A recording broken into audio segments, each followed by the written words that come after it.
1999, failure to stop and render aid. 2002, failure to identify as a fugitive from justice. Now let's get into 2000s. 2004, theft. 2004, theft.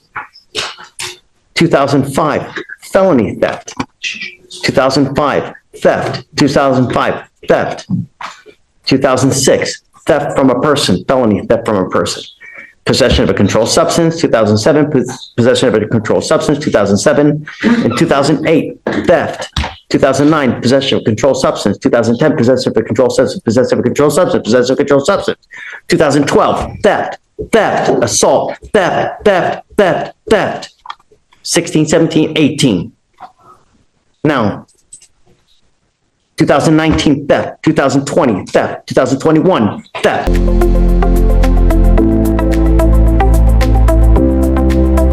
Hold on a second. Did you catch that? The judge just rattled off a criminal history spanning more than 2 decades, with theft charge after theft charge appearing year after year. At this point, the court isn't just looking at one Walmart incident, it's looking at a pattern. And that's a huge factor when judges decide whether someone is likely to reoffend. Let me ask you, should a long history of similar offenses change how the court handles a new case? 2021, theft. 2021, criminal trespass. 2021, theft. 2022, theft. 2022, criminal trespass. 2022, theft. 22, theft. 22, theft. 24, theft. 23, theft. 23, theft. And now, another theft. We are going to do probable cause. You have the right to remain silent. Anything you say can or will be used against you.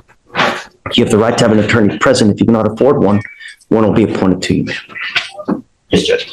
On August 29th, 2024, officers responded to a theft of business at a Walmart in Harris County, Texas. Officers made contact with the complainant, the loss prevention associate, who stated on August 28th he contacted officers about a shoplifting, but no officer responded to take the report at that time.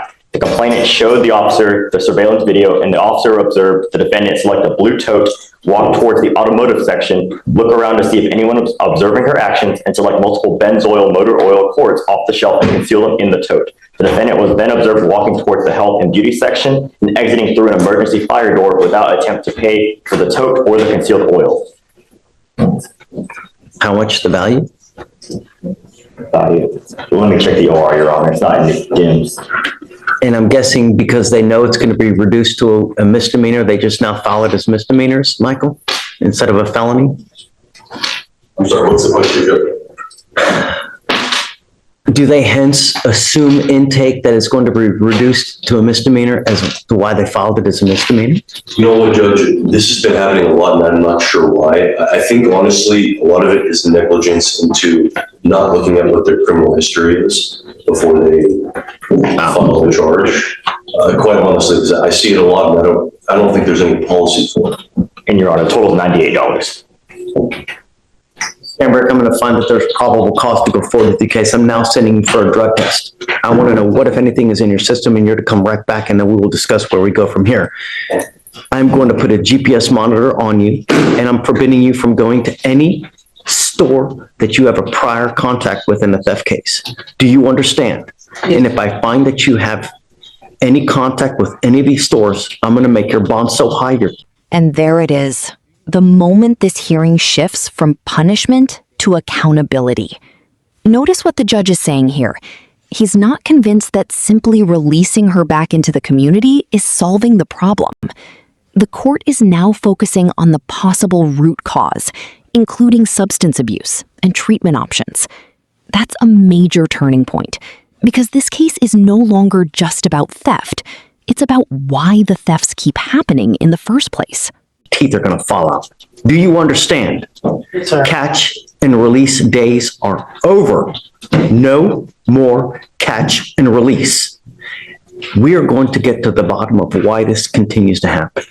And if that means some kind of treatment facility with a dual diagnosis residential program, then hey. But now you're working what?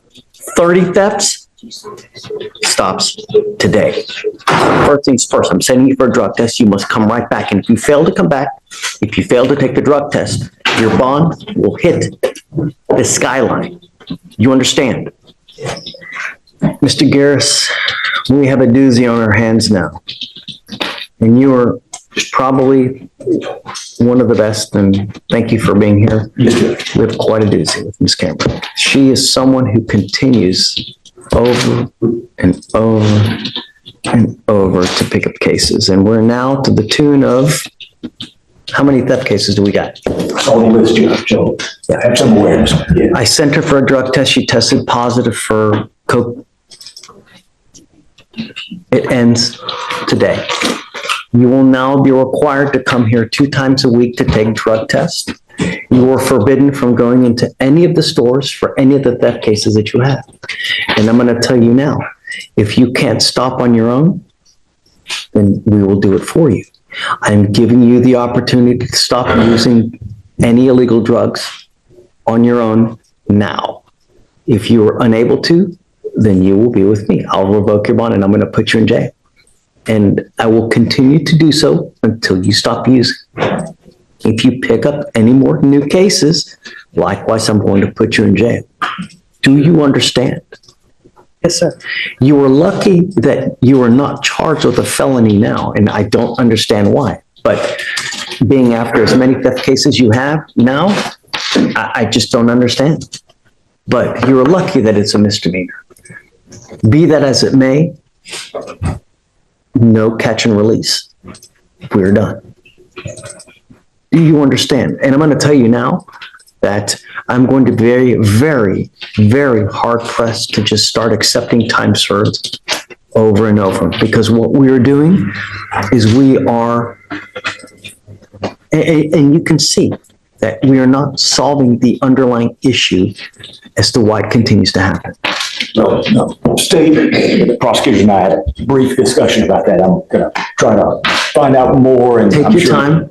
Time will. But in the interim, you will come here every Monday and Thursday to test. And the next time you test positive, I'm going to revoke your bond. I'm going to put you in jail. And I'm going to make your bond high. Do you understand, Ms. Camrick? What's that? Today is Tuesday. Every Monday and Thursday, you will come here to test. So I will see you here on Thursday. You are to take another drug test, and then I will test you again on Monday. And then after that, you're going to test on Thursday.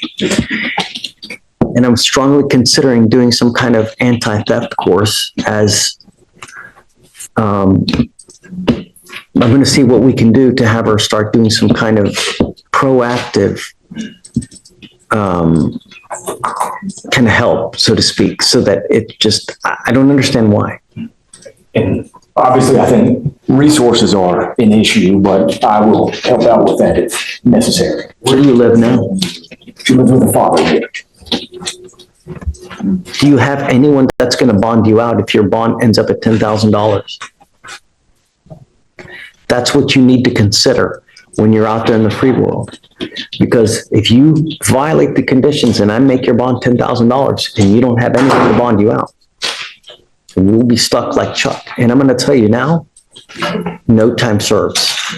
It's not going to happen. Because what we are doing is I am failing you because you continue to pick up these cases. This is the strongest message of the entire hearing. The judge openly admits that the revolving door of arrests, release, and time served hasn't worked. Instead of treating this, and we continue to accept time serves, and you continue to go out there and you continue to pick up new cases over to 30 to 45.